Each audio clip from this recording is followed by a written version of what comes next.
Assalamualaikum warahmatullahi wabarakatuh. Halo everyone, perkenalkan nama saya Rahmatul Aini. Saya mahasiswa UIN Sumatera Utara. Saya dari jurusan Tadris Bahasa Indonesia semester 1. Nah, saya mendapat tugas membuat video pembelajaran dari Bu Krim. Video pembelajaran tersebut adalah tentang bahasa baku. Ada yang tahu sebelumnya bahasa baku itu apa? Mari kita bahas. Baiklah, mari kita masuk ke materi yang pertama, yaitu pengertian bahasa baku. Bahasa merupakan alat komunikasi penting yang dapat menghubungkan seseorang dengan yang lainnya. Pada kaidahnya, bahasa Indonesia terdapat dua ragam, yaitu bahasa baku dan bahasa tidak baku. Bahasa baku yaitu kata atau kalimat yang sesuai dengan kaidah bahasa Indonesia. Dialek yang tidak sesuai dengan kaidah-kaidah bahasa Indonesia disebut dengan bahasa tidak baku atau bahasa non-baku. Istilah bahasa baku dalam bahasa Indonesia atau standard language dalam bahasa Inggris dalam dunia ilmu bahasa atau linguistik pertama sekali diperkenalkan oleh William Mathesius pada 1926. Berdasarkan teori, bahasa baku merupakan bahasa pokok yang menjadi bahasa standar atau acuan yang digunakan sehari-hari dalam masyarakat. Tetapi pada penggunaannya, bahasa baku lebih sering digunakan pada sistem pendidikan negara, pada urusan resmi pekerjaan, dan juga pada semua konteks resmi. Sementara itu, di dalam kehidupan sehari-hari, lebih banyak orang yang menggunakan bahasa tidak baku dan sesuka hati, atau biasanya disebut dengan bahasa daerah. Nah, sekarang kita akan masuk ke materi yang kedua, yaitu ciri bahasa baku. Bahasa baku mempunyai dua ciri, yaitu yang pertama adalah ciri kemantapan dinamis, kaidah, dan aturan yang tetap. Bahasa baku harus dimantapkan dengan kodifikasi, tetapi kodifikasi itu harus luas atau memungkinkan penyesuaian dengan perubahan-perubahan kultural.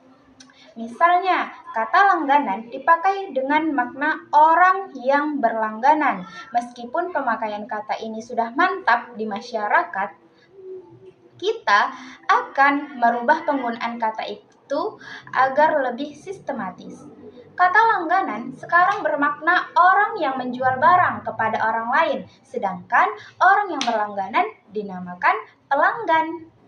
Nah, kita masuk ke ciri yang kedua, yaitu ciri kecendekiaan. Artinya, mampu mengungkapkan proses pemikiran yang rumit pada berbagai bidang ilmu, seperti teknologi dan antar hubungan manusia tanpa menghilangkan kodrat dan pribadinya. Kecendekiaan adalah tendensi ke arah pengungkapan yang lebih teliti, tetap, dan pasti, atau dengan kata lain, tendensi untuk memiliki tata bahasa yang lebih sistematis dan perbedaan kata yang lebih eksplisit.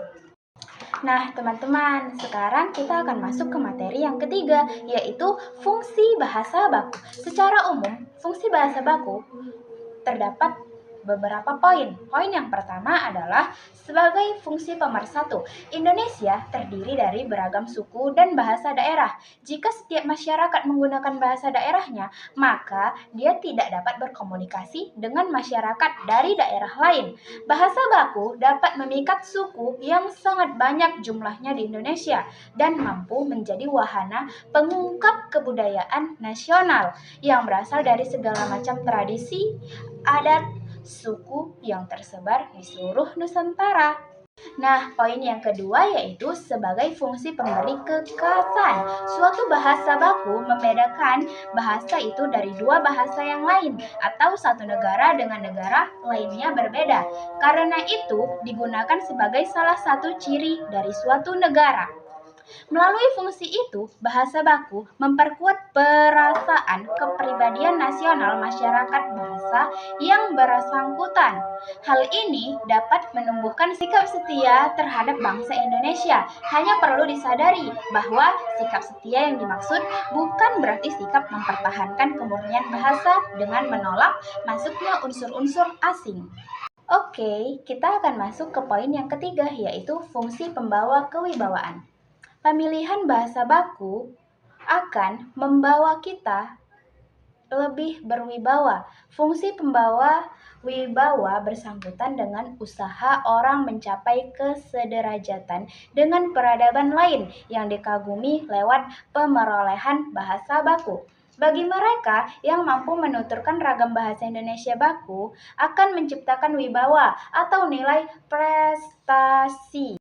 Nah, poin yang keempat adalah kerangka acuan. Bahasa baku merupakan acuan atau pedoman berbahasa Indonesia dengan benar. Ia merupakan ukuran yang disepakati bersama tentang tepat atau tidaknya pemakaian bahasa pada situasi tertentu. Dengan demikian, penyimpangan dari ukuran atau normal akan dinilai. Dalam bahasa baku, ada norma atau kaidah yang telah dikodifikasi secara jelas. Teman-teman, kita sudah masuk ke materi yang selanjutnya, yaitu penggunaan bahasa baku dan non-baku dengan baik dan benar. Pemakaian bahasa yang mengikuti kaidah bahasa yang dibakukan atau dianggap baku adalah pemakaian bahasa Indonesia baku dengan benar. Dengan demikian, bahasa Indonesia baku dengan benar adalah pemakaian bahasa yang mengikuti kaidah bahasa atau gramatikal bahasa baku.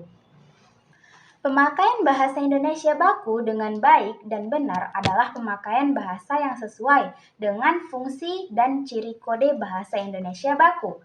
Pemakaian bahasa Indonesia non-baku dengan baik dan benar adalah pemakaian bahasa yang sesuai dengan fungsi dan ciri kode bahasa Indonesia non-baku.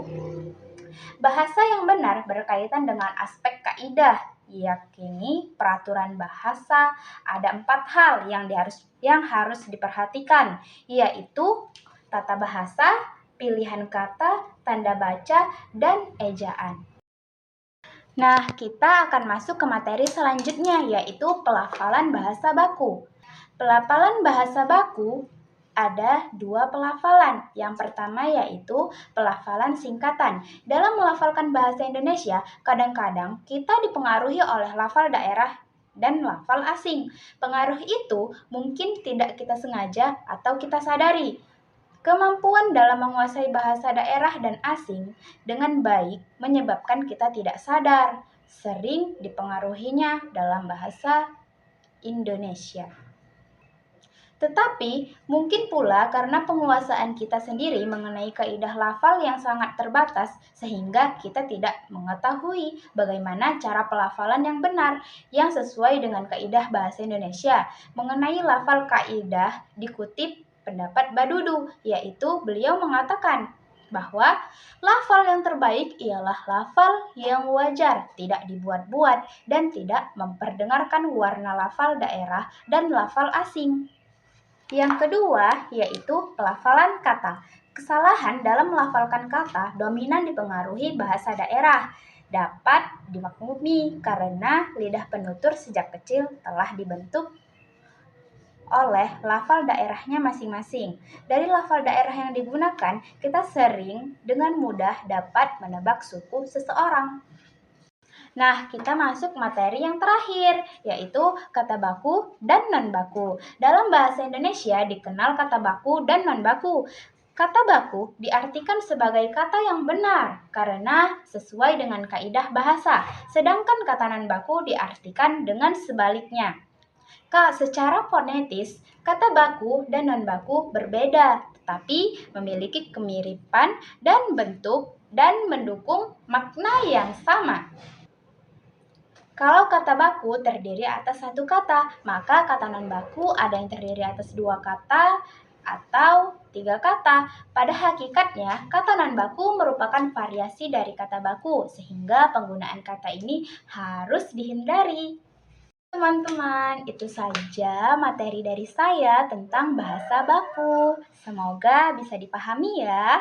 Assalamualaikum warahmatullahi wabarakatuh. You say you want a bad flip it, I can't get enough. I'm rich and lumber when I'm with you, I'm bitter as fuck. Forbidden fruit on apple juice, can I sip on the cup? Mix it with some 1942 and I'm hitting you up. Girl, you chosen, fuck it up when you bust wide open. It's the ocean, I'm just imposing that you give it to me and just me only, yeah.